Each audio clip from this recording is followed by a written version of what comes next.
When I checked on my assigned gospel reading for the day, I was happy to find out that it was about the Holy Spirit sent to us as our divine helper, as our advocate, because truly he has been all that to me. This is Nini Icasas. Welcome to Pathways of Hope. Our gospel for today is taken from John 16, 5 to 11. John 16 is the farewell chapter of Jesus. Here, Jesus told his disciples that he was going back to the one who sent him, and sadness filled their hearts. Some of them had left their families and their homes to follow Jesus, and here he was telling them that he was going away. What would happen to them? Jesus replied, "But I tell you the truth. It is better for you that I go, for if I do not go, the advocate will not come to you. But if I go, I will send him to you." Jesus was leaving. He would no longer be around them in his bodily presence, but he was not going to abandon them. He promised to send his advocate to take his place. Other translations say divine helper, paraclete. Paraclete in Greek is parakletos, which means one called alongside. Why is someone called alongside somebody? To give help and support. And this is what the Holy Spirit is to us. When Jesus left this world, he sent the Holy Spirit to be our paraclete, our advocate, our divine helper. Jesus gives his uninterrupted love, guidance, strength, and personal relationship through the Holy Spirit. He will be with us through the various circumstances of our life.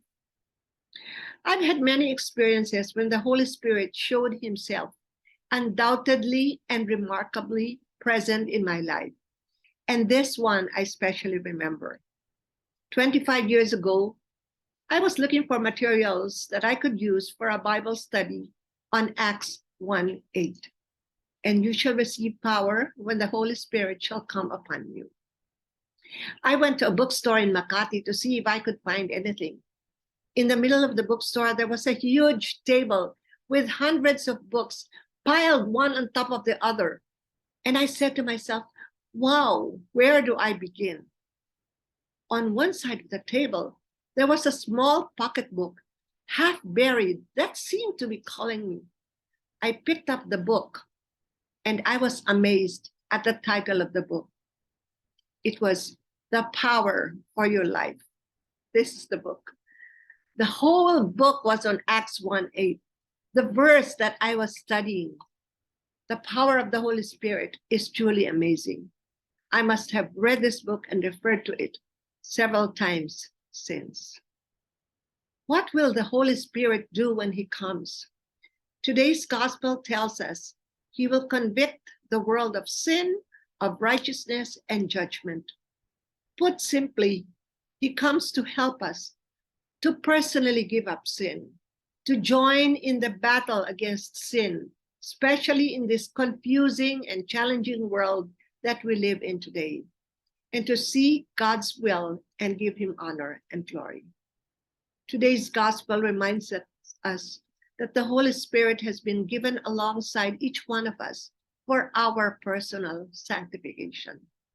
But also Acts 1:8 says, "And you shall receive power when the Holy Spirit shall come upon you, and you shall be my witnesses in Jerusalem, Judea, Samaria, and to the ends of the earth."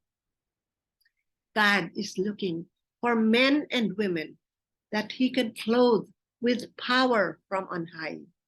Men and women who will receive the power of the Holy Spirit, the power to give up sin, the power to join the battle against sin, and the power to be witnesses for Jesus. Will you be one of them? If you've been blessed by this video, please like, share, and subscribe to Pathways of Hope. Again, this is Nini Icasas. Thank you, and God bless.